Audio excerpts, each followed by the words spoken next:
In Matthew 14:22, Jesus had instructed the disciples to get into a boat and go over to the other side.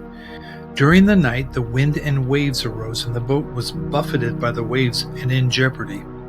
Right before dawn, Jesus comes walking on the water to them. When the disciples saw him, they were terrified, thinking he was a ghost. Jesus immediately calms their fears and acknowledges who he is. Peter, seeing the Lord walking on the water, yells out to Jesus, "Lord, if it is you, command me to come to you on the water." Jesus responded, "Come." So Peter steps out of the boat in faith, and a supernatural event takes place.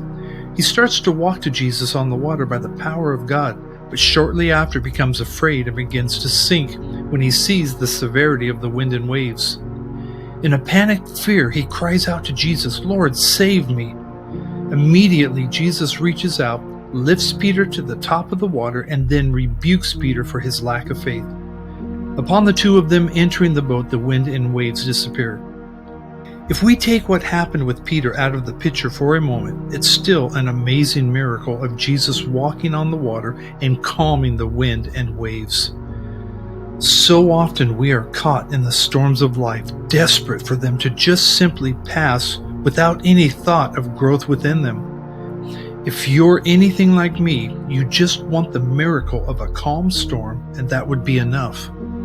All 11 disciples, I'm sure, were grateful for the calm that followed Jesus and Peter's return to the boat. Yet while they were simply grateful the storm was over, it was Peter alone that took an extra step of faith in the midst of the storm and walked supernaturally across the very waves that had threatened and terrified them.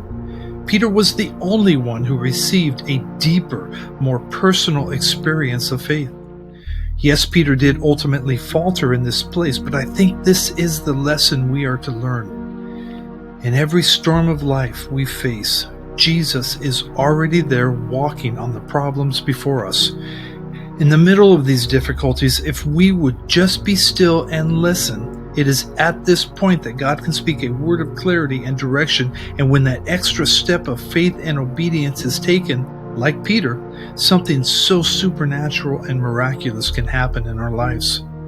Saints, stay attentive in the storm for God's voice over the waters.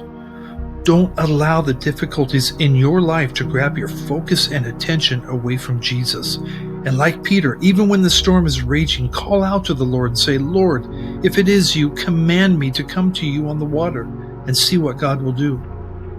I pray the Holy Spirit will plant this word into your heart today. May God keep you and bless you.